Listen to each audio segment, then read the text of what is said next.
is CTV News. Good evening and thank you for joining us. I'm Travis Fortnum. In a matter of days, residents in Windsor's West End will have made their choice to fill a vacant seat on City Council. Monday is by-election day in Ward 2. With everything you need to know, CTV's Robert Lothian joining us now. Robert, how many people could be casting a ballot in this election? Well, Travis, we know nearly 3,000 people voted in Ward 2 last time around, but that only accounts for about 17% of eligible voters. There's hope that will change in this by-election, and that starts with knowing how to vote. The City of Windsor says polls will be open this coming Monday from 10 a.m. to 8 p.m. 7 voting sites are listed on the city's election website, and residents can cast a ballot at any one of these locations. You don't have to worry about a voter card. Just bring a valid piece of ID. And of course, if you're taking Transit Windsor, the ride is free on Election Day. Just let the driver know that you're going to vote. On the ground, a Ward 2 advocacy group says they're receiving many questions about this election. They're hopeful that will translate to a better turnout. I think that there are people who are concerned who will take his place. And I think there are people who are concerned about the makeup of council right now. Like right now, everything at council is a negotiation. There's no clear party stance one way or another. So I think we're going to have a little bit more for this by-election. I think we're going to have maybe a little bit more than our typical voting turnout. On top of getting out to vote, Ward 2 residents will have to pick from a long list of candidates. There are 15 people vying for this seat on council. To learn more about those who are in the race, you can head over to our website, ctvnewswindsor.ca. Travis. Thank you, Robert. That's CTV's Robert Lothian with our top story tonight. Meantime, an interesting story from across the river where police say bird poop helped identify the suspect in a violent shooting just outside Detroit. Macomb County Sheriff's investigators say a 32-year-old man has been charged with assault with intent to murder, accused of ambushing businessman Eddie Jawad outside his Macomb Township home last week. Police tracked a stolen Ford Escape seen fleeing the scene and confirmed it was the same vehicle thanks to scuff marks, brake dust, and, yes, a splatter of bird droppings matching surveillance video. Jawad survived, suffering a gunshot to the leg and cuts from shattered glass. Back on this side of the river, Prime Minister Mark Carney addressing the nation tonight in a pre-budget address that focused on the government's economic plan. We won't transform our economy easily or in a few months. It will take some sacrifices, and it will take some time. Our government will work relentlessly to cut waste and drive efficiencies. And when we have to make difficult choices, we will be thoughtful, we'll be transparent, we'll be fair.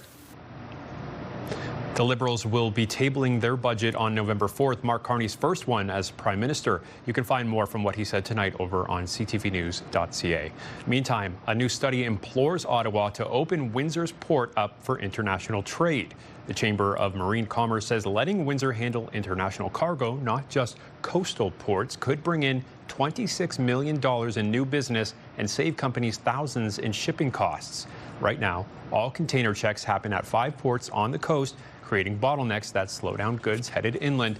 The report argues that expanding to cities like Windsor would cut costs, reduce emissions, and put this region at the heart of Canada's supply chain.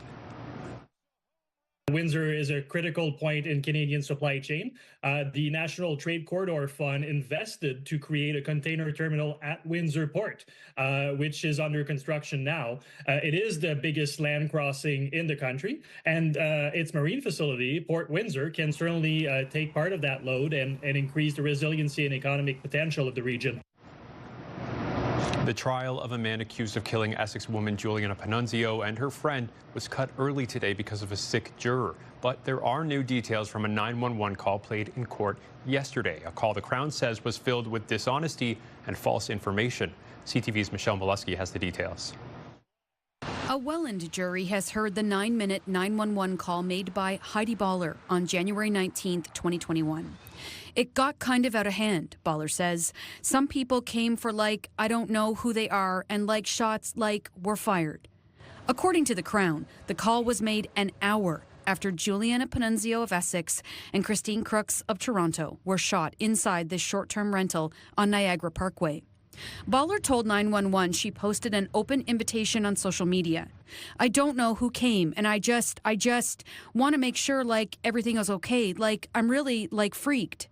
Baller's call is frantic and at times confused as she drives back to her home in Toronto after a night of partying. She says she doesn't know who the shooter was or if anyone was hurt. I feel like I'm really traumatized right now, Baller says, before asking 911 to provide her with updates on the police investigation. Prosecutors say that call is, quote, riddled with lies and omissions.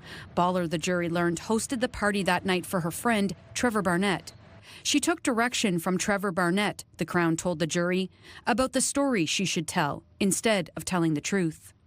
The jury has learned Baller pleaded guilty to accessory after the fact and obstruction of justice in October 2024 for her involvement in the cover-up.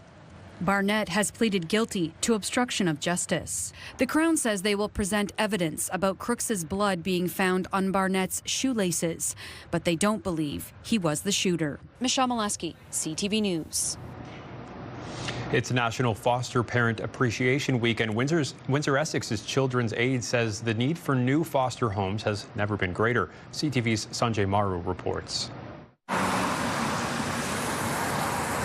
The number of available foster homes in Windsor Essex continues to drop, and that's leaving fewer options when children need somewhere safe to stay. There's zero wait time because we can't do that. Legislatively, when we have a child that comes into our care, we have to find a placement for them. Derek Droulard says that shortage makes it harder to find the right environment for each child, particularly those with complex needs. If we don't have a residential treatment facility for them, then we have to do our best to just create a placement. In some cases, that means turning to what are called unlicensed placements outside the traditional foster system. These are not hotels, which were used in past years, but unique setups created when a suitable home just isn't available. We're cobbling together plans as best as we can in order to continue to support children and youth.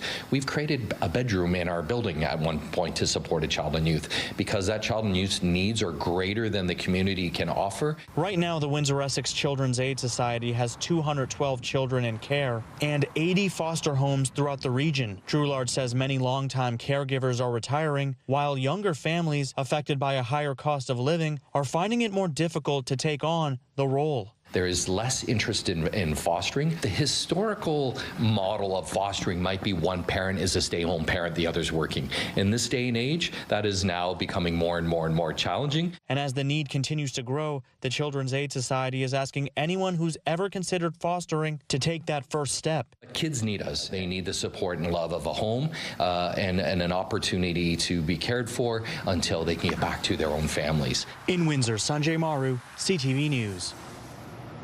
Down at the riverfront, Windsor's new Legacy Beacon and Streetcar Museum is shutting down for the season, leaving some asking why so much was spent on a seasonal attraction. CTV's Chris Campbell reports.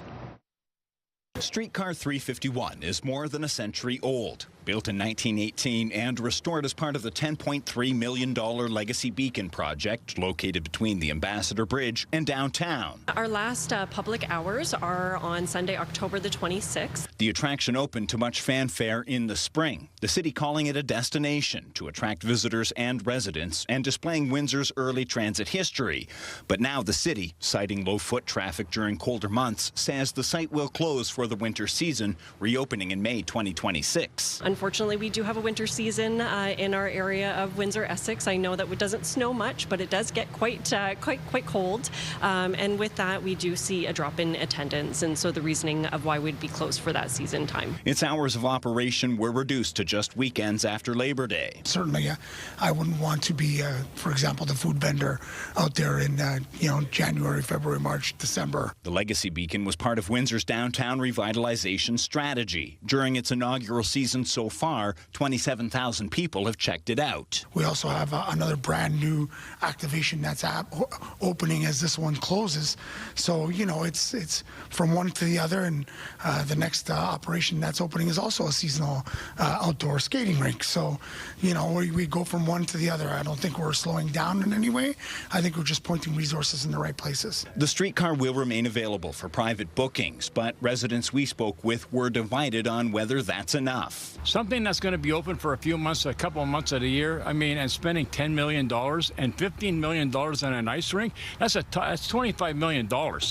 That's a lot of money. That's the taxpayers that got to pay for all this nonsense, okay? And that, to me, is what it is, nonsense. Pure and simple, it's nonsense. I actually thought it would be a year-round event. I mean, it's something worthwhile seeing and celebrating. We never know what winter's going to be like in Windsor. It could be bad, it could be nice, but no, I mean, things happen. It has to happen. I think it's exciting that it's open for us to see now that it's been restored.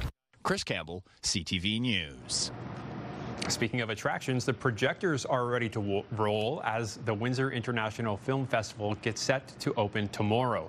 This year's WIF lineup features 231 feature films from more than 50 countries, showcasing everything from indie darlings to Oscar contenders. Screenings, that is, will take place across 3 downtown venues with tickets on sale online and at the box office. The festival runs 11 days.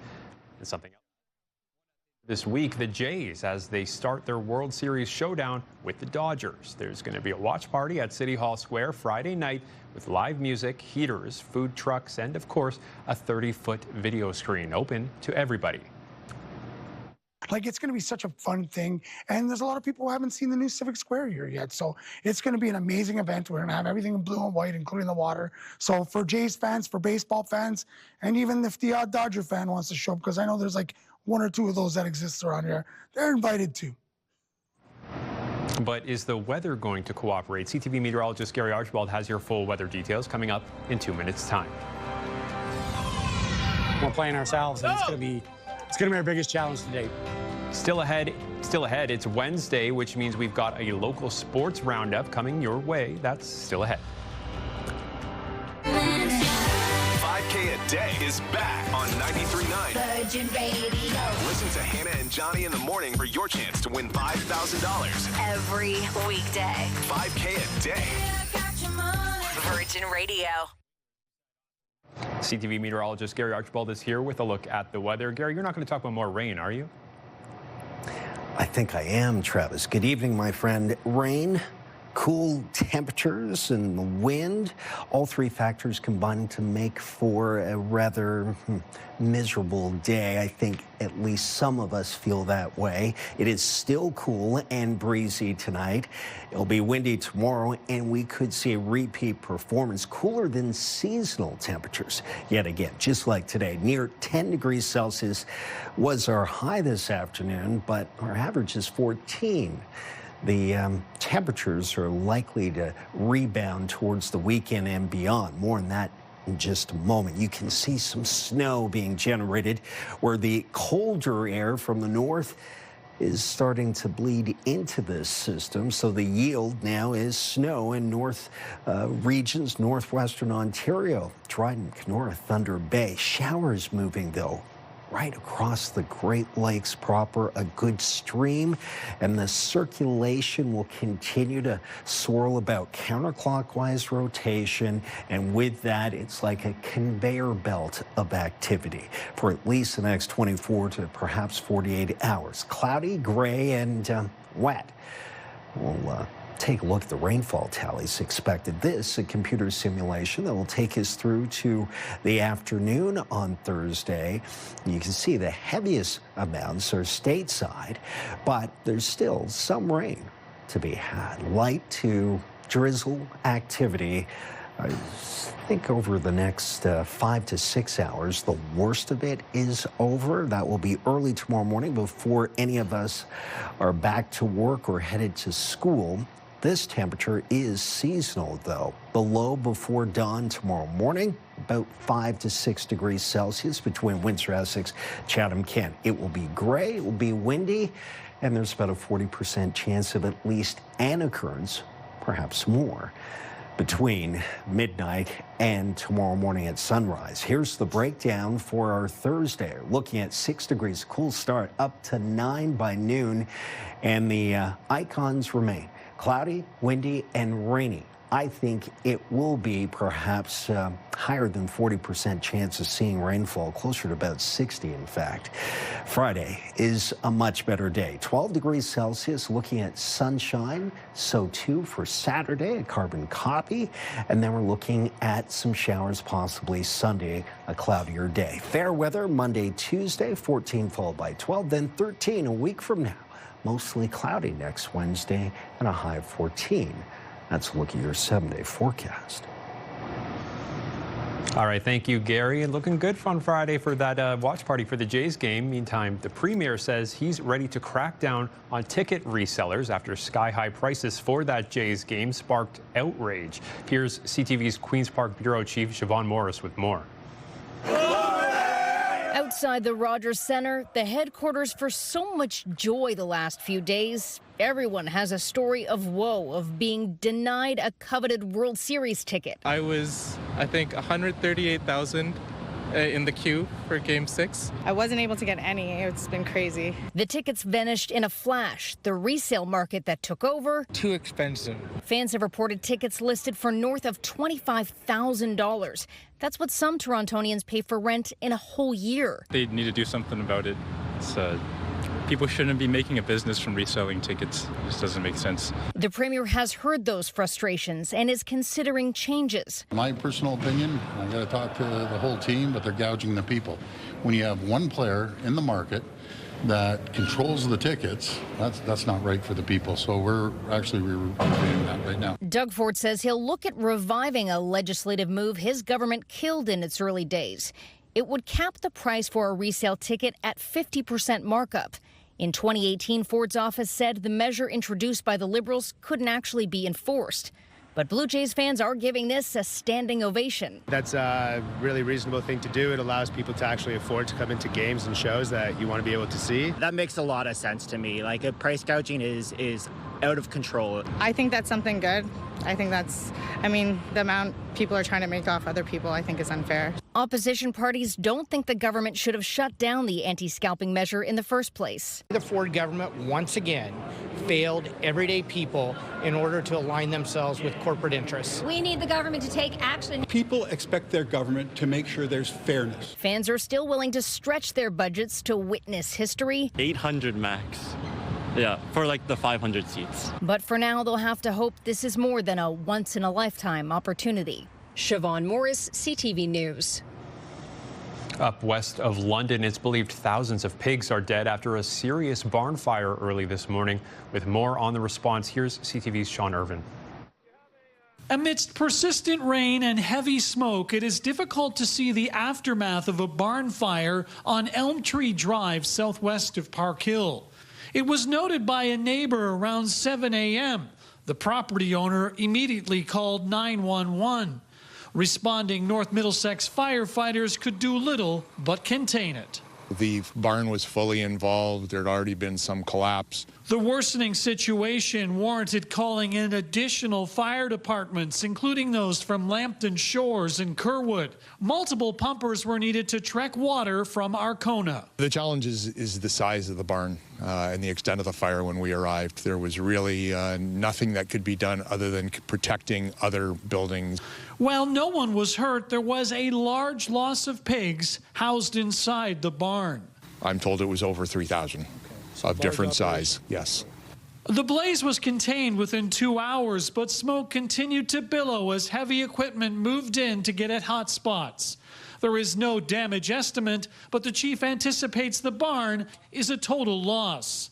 The cause has not been determined, but the Office of the Fire Marshal has been notified. In North Middlesex, Sean Irvin, CTV News. A relatively quiet day on Bay Street. The TSX gained 94 points. A different story on Wall Street as the Dow was down 334 and the Nasdaq fell 213. The dollar was up over 1/10 cent. Gold dropped 43.70 an ounce and oil gained 126 a barrel. CTV CTV News Windsor has launched a newsletter helping you start your day with the latest local news. By signing up, you'll get direct local content straight from CTV Windsor to your inbox, including top stories, the forecast, and videos. You can sign up at ctvnewswindsor.ca. All right, lots of local sports to talk about tonight. Thanks to CTV's Bob Belichico. Let's start with the Windsor Spitfires, who have a busy weekend ahead. 3 games, all at home. The Spits are looking to bounce back after just their second loss of the season. They needed overtime to edge out Sarnia on Friday, then fell 5-3 to the Sting the next night. The team says their focus now is staying sharp and rested for a 4-day stretch against Ottawa, Owen Sound, and Saginaw. It was obviously a short week before that with the game on Sunday, so yeah, I think focusing on that stuff tomorrow will be big because 3 games in 4 days is a lot, so we want our bodies to be healthy. Ottawa's been playing really well, a young, hardworking team. Owen Sound, obviously, we lost to earlier in Owen Sound, and yeah, Saginaw's got some good guys that they brought in this year, and they're looking pretty good, so it'll be a good test for us to see how we can handle 3 games in 4 days. It's going to be tiring against 3 good teams, but excited. St. Clair College is gearing up for championship weekend in women's soccer. The team finished first in the West and are hosting the OCAA Final Four after a big win over Durham.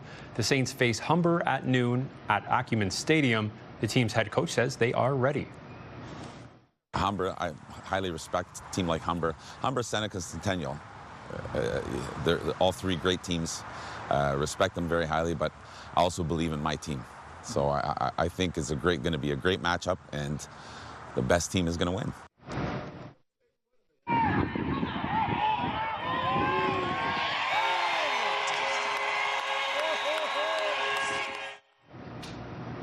Meantime, the college's football team is also advancing, heading to the Okanagan for the CJFL semifinals. The Saints cruised past Hamilton 54-0 last weekend. It's going to be a rematch of last year's championship, both teams dominant in their divisions this season. Oh, they've been a great team all year. It's going to be a battle. We got to lock in our practice and be there to watch the game. It's going to be a great game from us in Okanagan, and I can't wait. They're big and fast, just like we are. They've got great skill position guys. They're big on the force unit. They're well coached. It's like that Spider-Man meme where 2 Spider-Mans are looking at each other. You. It's kind of the same thing we're playing ourselves, and it's going to be our biggest challenge to date. The hold is good. The kick is up. The kick is good. At the University, Lancers kicker Brady Lidster sealed the win against Queens with a 50-yard field goal last weekend. The Lancers finished 5-3 and host Ottawa Saturday at 1 p.m. Windsor also won on the road 2 weeks ago, setting up what should be a thriller at Alumni Field this weekend. A tough night in the Octagon, that is, for a local fighter.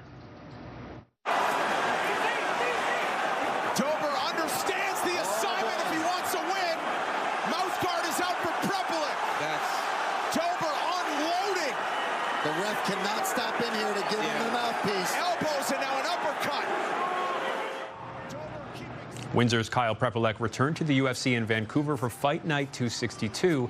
He dropped the first round but rallied in the second before a low blow in the third turned the tide.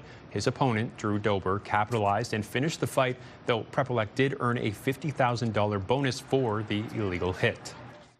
They say, oh, you got 5 minutes to recover. No, I'm trying to recover from an illegal blow and injury. The other guy's resting. He's just getting an extra break.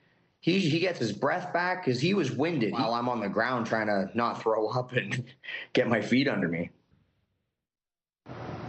CTV meteorologist Gary Archibald is back with his 7-day forecast. Gary, you said snow last forecast, but that's not coming anywhere near us in the next week, is it? You're right about that. I did mention snow. It's in northwestern Ontario, still our province, the great province of Ontario, but well a ways. Not cold enough just yet, but temperatures are taking a nosedive this week, and lows will be in the lower single digits for the minimum temperatures for some of the next 6 to 7 days straight.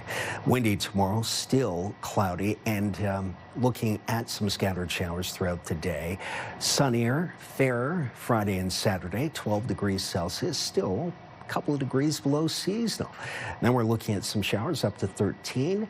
For Sunday, fairer weather. Monday, Tuesday, and even Wednesday, some sunny breaks. Note the lows over the next few days could be as low as 3 or 4 degrees Celsius. That would be below seasonal. Wherever you are, have yourselves a good night and enjoy your weather.